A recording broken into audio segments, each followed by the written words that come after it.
네, 오늘의 토크 주제입니다. 금리 결정 앞둔 미 연준 올해 첫 FOMC 관전 포인트는 오늘 FOMC 금리 결정 앞둔 상황에서 이 이야기 한번 나눠보도록 하겠습니다. 우리 시각으로 새벽 4시죠. 내일 새벽 4시에 연준이 금리 결정을 하고요. 또 FOMC 성명서도 발표를 합니다.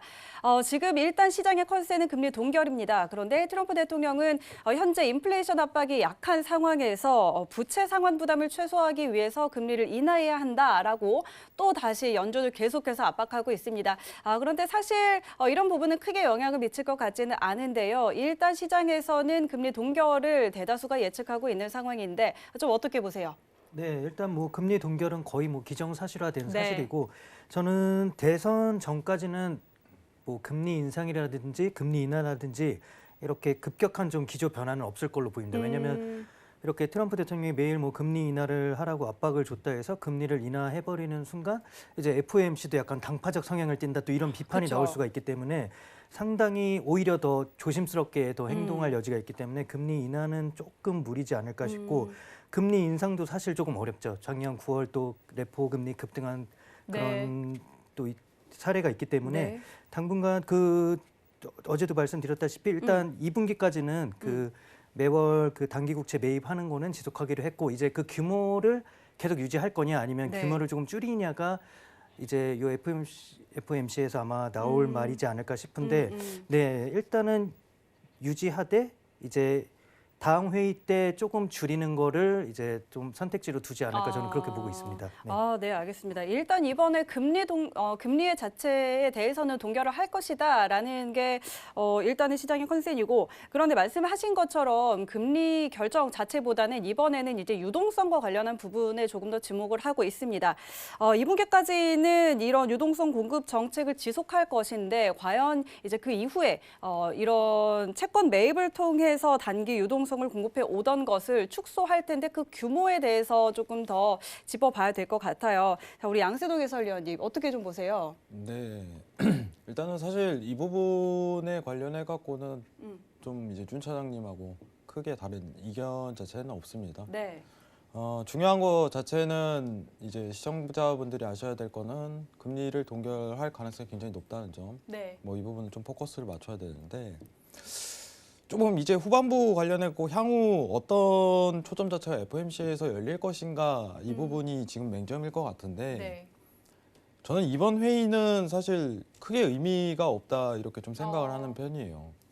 왜냐면은 이제 11월이라 뭔가 이제 주제 자체 토픽을 좀 정하고 거기에 포커스를 맞춰야 되는 게 원래 FOMC 회의긴 하지만은, 과연 이 상황에서 어떤 얘기 자체가 나올까라는 의구심이 굉장히 많이 드는 상황이고, 지금 많이 얘기 나오는 게 이제 주제가 크게 두 개가 있어요. 갑작스럽게 이제 또 우한 폐렴 관련해 갖고 그쵸. 금리를 뭐 인하하는 게 아니냐. 근데 전혀 이제 사실 이제 말이 안 되는 부분이고, 그 부분 관련해 갖고는 두 번째가 이제 금리 상한제에 대한 도입에 대한 얘기, 떡밥 어떻게 보면 재료 이런 부분이 나올 가능성이 굉장히 네. 높다고 얘기가 나오는데, 이 부분도 사실 이제 가능성이 굉장히 적다고 생각을 합니다. 금리 상한제라는 거는 어떻게 보면은 이제 양적 완화의 수단으로서 좀 추가적으로 이제 나올 수 있는 수단인데, 지금 제시할 만한 수단은 아니에요. 뭐 이제 준 차장님께서 얘기를 하셨지만은 트럼프에 대한 어떻게 보면 금리 인하 압박 자체는 원래 이제 당초 1년 전부터 계속적으로 유지됐던 거고, 그렇죠. 이제 또 FOMC 회의 열리기 전이니까 또 한 번 언급을 한 거죠. 금리 인하해야 된다. 근데 너무 이제 시장 자체는요, 당연스럽게 여겨지는 것 같아요. 네. 그냥 또 예, 또 시작이구나. 예, 어차피 뭐 또 나올 멘트구나. 앞으로도 계속 하겠구나. 그래서 트럼프 입에서 나온 멘트, 금리 인하에 대한 압박 자체는 제가 신경을 쓰지 말라고 했던 부분 자체가, 이제 어쨌든 금리는 독립기관인 FOMC가 정하는 거지, 트럼프에 대한 어떤 압박이 있다고 한들 그거에 대한 연관성을 짓기는 굉장히 힘들다. 그리고 제가 얘기 드리는 부분은 미국이라는 지금 나라 자체가 지금 현 상태 금리가 뭐 낮은 수준도 아니고 엄청 높은 수준도 아닙니다. 그렇죠. 적정금리라고 제가 항상 언급 드리는 부분 자체가 아주 평탄하게 유지가 되고 있는 상황이에요. 이거 금리 인하할 필요성도 못 느끼고, 이제 또 오늘 어닝 시즌에 맞춰서 이제 큰 주목할 만한 기업 실적 발표가 있을 예정인데, 네. 중요한 거는 이런 상황에서 이런 실적 자체가 굉장히 어떻게 보면 나쁘지 않게 평가되는 상황에서 금리를 인하할 만한 요소 자체는 지금 당분간 나오지 않을 것으로 보고 있습니다. 상황 자체가. 이제 미중무역 관련해 갖고 계속적으로 얘기가 나오는데 또 이제 얘기가 나올 때 금리 인하에 대한 압박 자체가 지속되면은 한두 차례에 대한 인하 가능성은 제기될 거라고 보고 있어요. 올해 네. 안에는. 근데 지금 상황에서는 언급이라든가 어떤 재료에 대한 던짐 뭐 이런 부분은 저는 기대를 안 하시는 게 오히려 좋지 않을까 이런 부분을 평가드리고요. 이제 금리 동결에 대한 가능성 자체는 이미 지난 이제 12월 FOMC 회의 때부터 계속적으로 성명서에서 나왔습니다. 일단 자료를 한번 보고 지난달 이제 FOMC 성명서를 한번 보고 이번 달을 좀 어떤 왜 동결에 대한 가능성이 계속적으로 유지되냐 이걸 좀 판단하는 게 좋을 것 같은데 네, 네. 원래 당초 이제 지난달입니다. 지난달 FOMC 성명서예요. 네. 제일 중요한 게 사실 이 부분이었습니다.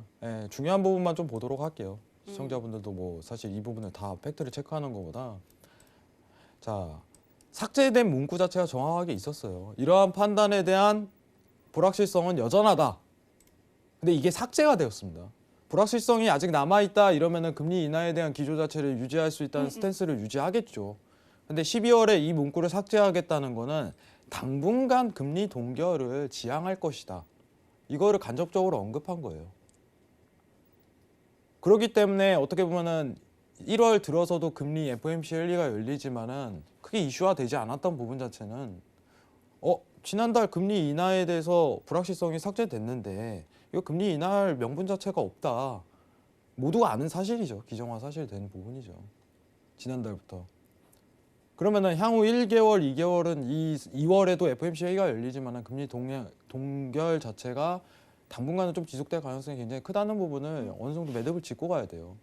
제가 어떻게 보면은 해설위원으로서 얘기 드리는 부분 자체는 FOMC 회의가 한 달에 한 번 열리겠지만은 어떤 강한 임팩트라든가 강한 사실 없이는 어떻게 보면 차트에 대한 모멘텀을 찾기가 굉장히 힘들 거예요. 시청자분들도. 근데 이 기조에 대한 내용 자체는 이미 FOMC가 성명서를 열려서 갑작스럽게 내용이 불변하는 상황 자체는 몇 년에 한 번 있어요. 거의 없다는 뜻이에요. 미리 재료를 던져놓습니다. 항상.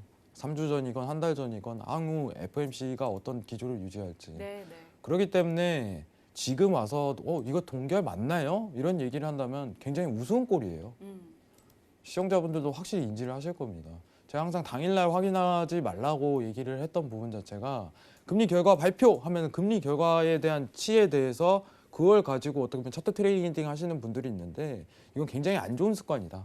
차라리 어떤 포커스가 굉장히 담겨져 있는지 이 부분을 좀 보는 게 굉장히 좋은데 지금 상황 내에서는 주요한 내용 없이 어떻게 보면은 기존에 보던 어떤 추세적인 부분만 좀 확인하고 그 추세대로 이행하는 게 오히려 지금 상황에서는 금리 발표와 동시에 유동성장에서 좀 대응하는 전략이 낫지 않을까. 오히려 반전적인 모습을 보일 가능성이 굉장히 적기 때문에. 그래서 이따가 차트를 한 번 더 보겠지만은 시청자분들이 인지하실 거는 지금 FOMC 회의의 내용 자체는 중요하지 않다. 이 기조 자체가 당분간 유지될 것이다. 이 부분만 좀 인지하셨으면 좋겠습니다. 이상입니다. 네, 알겠습니다. 자, 일단 시장의 예상대로 연준은 금리를 동결할 것이다라는 이야기를 좀 해주셨고, 그런데 우리 준 차장님은 아까 유동성에 대해서 또 이야기를 하셨잖아요. 네. 유동성 공급을 2분기까지는 지속할 거다 이런 이야기 하셨는데, 그렇다면 지금 미증시는 또 유동성에 의해서 상승을 하고 있다 이런 분석도 네. 상당히 많아요. 그렇다면 이런 부분을 좀 축소하게 된다면 이 증시도 좀 영향을 받을 텐데 그때의 상황은 좀 어떻게 보세요? 네, 이게 참 그 미국 증시에 약간 또 이런 격언이 있으면 셀인 메이라고 이제 5월에 네. 팔아라라는 네, 또 격언이 네. 있거든요. 이게 또 묘하게 또 딱 맞아 떨어지는 게 그러게요. 2분기 2분기예요. 4월 딱 텍스 데드라인 끝나고 이제 유동성 조금 줄이면서 5월 이제 셀인 메이 딱 이게 들어가면은 그림상 딱 예쁜 그림인데 이게 뭐 일단 대선까지는 일단 트럼프가 계속 뭐 이렇게 언론전도 펼칠 거고 하면서 약간 증시를 어떻게든 부양시키기 위해 많은 어떤 여러 가지 시도를 하겠죠. 그중에 뭐 금리나 압박도 있을 테고 그리고 연준 입장에서도 이거를 그렇게 딱 외면만 하고 있기엔 뭐하니까 이게 줄이더라도 그렇게 큰 시장에 영향을 줄 만큼 줄이지는 않고 뭐 연준도 뭐 이렇게 유동성에 대해 걱정을 하고 있다. 그래서 이 정도로는 낮출 것이다. 뭐 하면서 약간의 뭐 제스처를 취한다고 할까요? 이렇게 그러니까 크게 영향을 준 정도는 아니고 증시를 떠받칠 만큼의 유동성을 공급하되 연준도 걱정은 하고 있다. 뭐 약간 이런 식으로 좀 가지 않을까 그렇게 생각하고 있습니다.